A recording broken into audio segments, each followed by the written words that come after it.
एक समय की बात है। एक गीता नामक गरीब महिला अपने पति और 2 बच्चों के साथ एक छोटे से गांव में रहती थी। गीता का पति एक किसान था, लेकिन उनकी खेती बहुत ही निराशाजनक थी और उन्हें सामान्य अपना जीवन बिताने के लिए कठिनाइयों का सामना करना पड़ता था। एक दिन गीता के पति बीमार हो गए। उन्हें काम करने में और परिवार की आमदनी में तेजी से कमी हो गई। गीता को अपने परिवार को सहारा देने के लिए हर वह चीज़ बेचनी पड़ी जो वह बेच सकती थी। उन्होंने अपने आभूषण, पशुधन और यहाँ तक कि अपना फर्नीचर भी बेच दिया।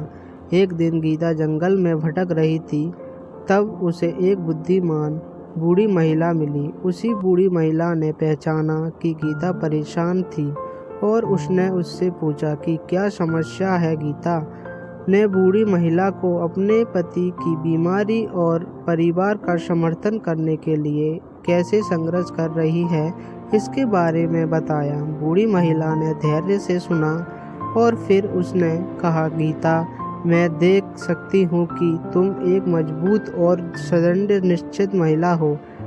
तुम इस परिस्थिति को पार कर सकोगी। हालांकि पहले तुम्हें अपने डर को त्यागना सीखना होगा।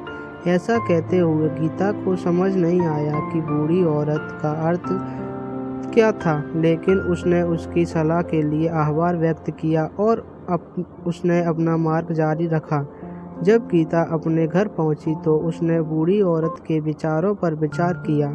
उसने एहसास किया कि वह अपनी समस्याओं पर इतना ज़्यादा ध्यान केंद्रित कर रही थी कि वो आशा करना भूल गई थी।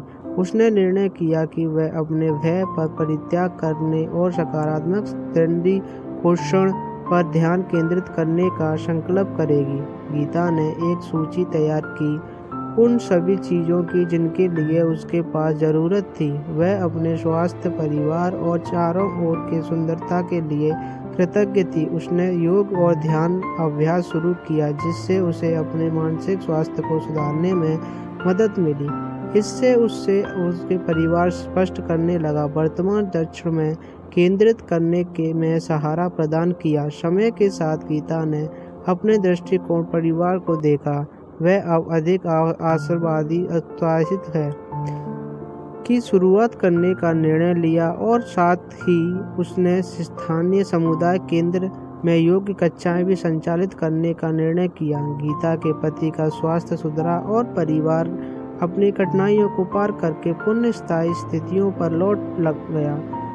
गीता का उद्योग भी बढ़ता रहा और वह समुदाय में एक अच्छी सदस्य बन गई। एक दिन गीता ने जंगल में भटकते हुए बूढ़ी औरत को फिर से देखा।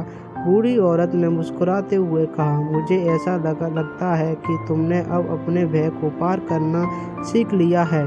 तुम एक मजबूत औरत, वीर महिला हो। गीता ने बूढ़ी औरत को उनके मार्गदर्शन के लिए धन्यवाद किया। उसे पता था कि वह आज बूढ़ी औरत के साथ के बिना इस स्थिति में नहीं हो सकती थी। गीता की कहानी हमें यह याद दिलाती है कि हम सभी अपनी मुश्किलों पार करने की क्षमता रखते हैं। हमारे